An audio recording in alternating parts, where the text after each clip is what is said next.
March 13th, 1938. Vienna. Chancellor Kurt Schuschnigg is gone.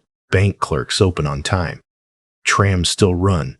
Cafes still serve coffee. By afternoon, the law has changed faster than families can think. No shells. No air raid. Normal life is already over. One border crossing. One legal rupture. Millions trapped by paperwork, money, and fear. This is not fiction. This was Vienna, 1938. And that is the first correction. Countries do not usually stop being safe when the first bomb falls. They stop being safe when the legal order changes while the street still looks normal. That is what happened in Austria between March 11 and March 13, 1938, when Nazi Germany forced the collapse of Austrian sovereignty and annexed the country into the Reich. Not after a long siege. In a matter of days, the official state did not vanish in flames.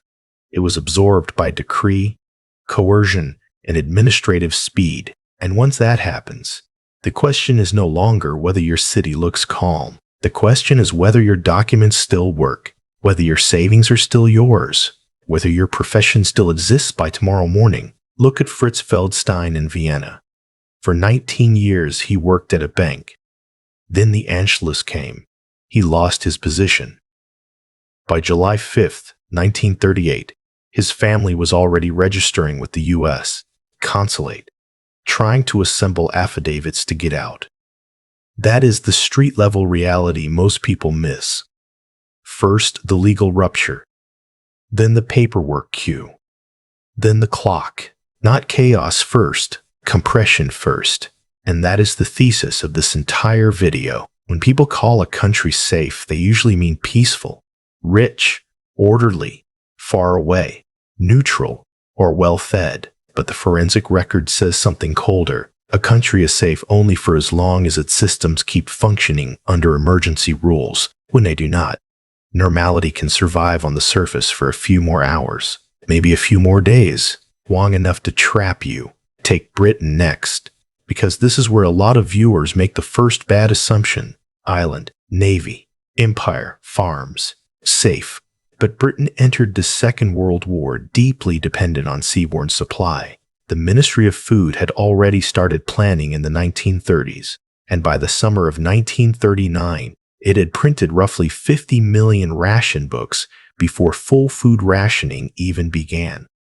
That is the point. The British state did not treat peaceful island nation as a protection.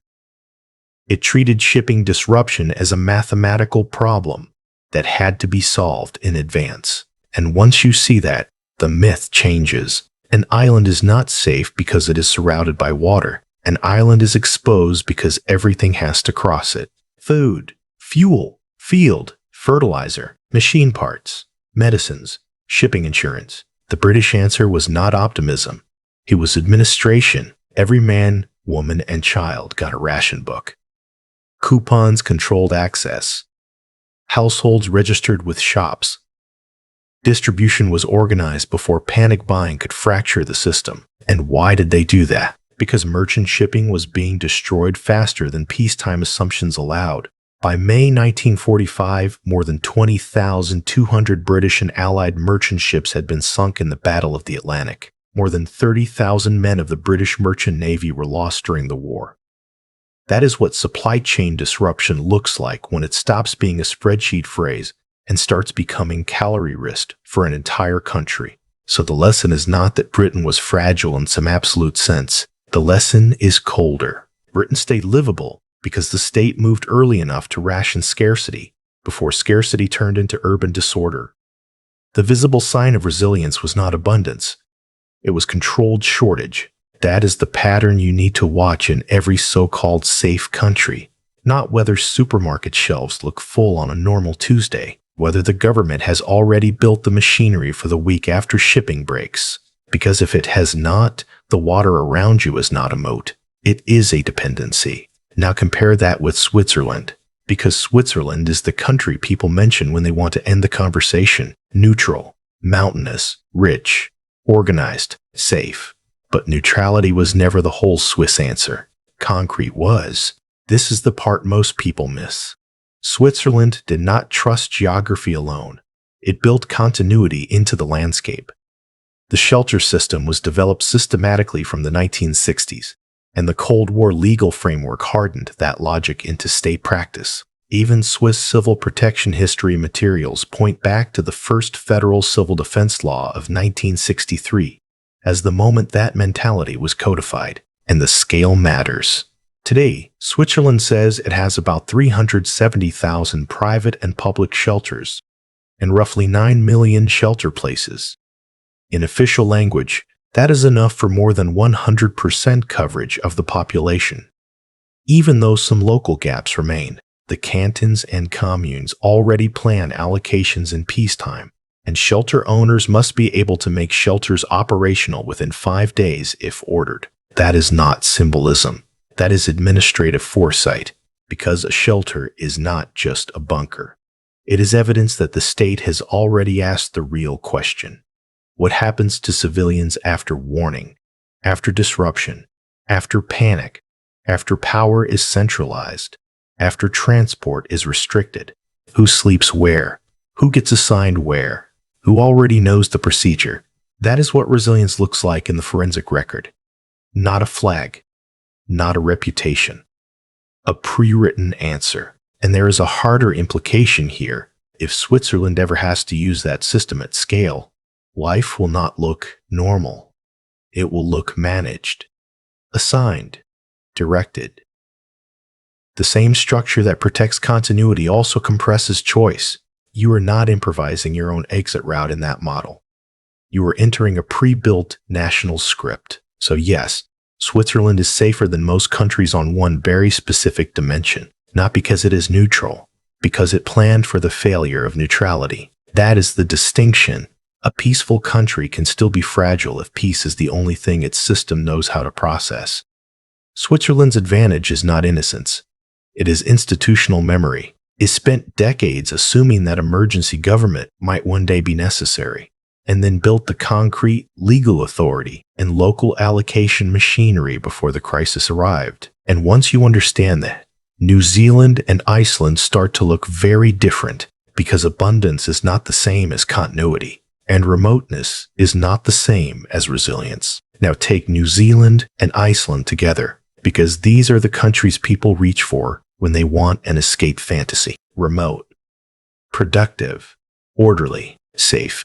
But remoteness cuts both ways. New Zealand can produce enormous amounts of food. In resilience debates, people often point out that it can cover most of the major food categories domestically. And that sounds decisive. Until you ask the next question. What runs the farms? Diesel, imported machinery, replacement parts, agrochemicals, finance. That is the fracture in the postcard. Food abundance is not the same thing as food delivery. Sheep do not move refrigerated freight. Milk powder does not repair a broken combine. A fertile country can still lose resilience fast if the imported layer beneath agriculture seizes up, not because the fields disappear, because the system around the fields stops converting output into usable daily life. And that matters more than people think, because what you eat in a crisis is not the same as what a country can theoretically grow in a normal export season.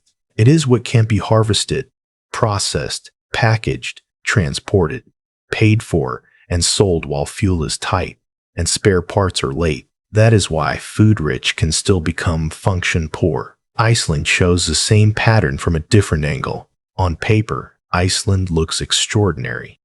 Domestic electricity comes from renewable sources. Geothermal heat lowers one of the hardest survival costs in a cold climate. The fishing sector is still a strategic pillar, with more than 1,500 fishing vessels recorded in 2024 by Statistics Iceland. And food availability estimates show large volumes moving through the economy over time. But here is the limit. You cannot eat geothermal power. You cannot heat an antibiotic into existence. Iceland's own agricultural statistics make the point quietly. Domestic cereal production is tiny by international standards. In 2022, it was 9,400 tons. Useful, not sovereign. So energy independence solves one risk, a real one, but it does not solve imported medicines, Grains, shipping, aviation fuel, marine equipment, or the insurance architecture that keeps an island connected to world trade in the first place. That is the pattern. New Zealand and Iceland are not false safe havens because they lack strengths. They are dangerous to misunderstand because their strengths are real, just incomplete. And once you see that, the next reversal becomes unavoidable. A country can produce vast food surpluses and still trap its own citizens anyway. Now the hardest reversal. Chile and Argentina can produce immense agricultural value.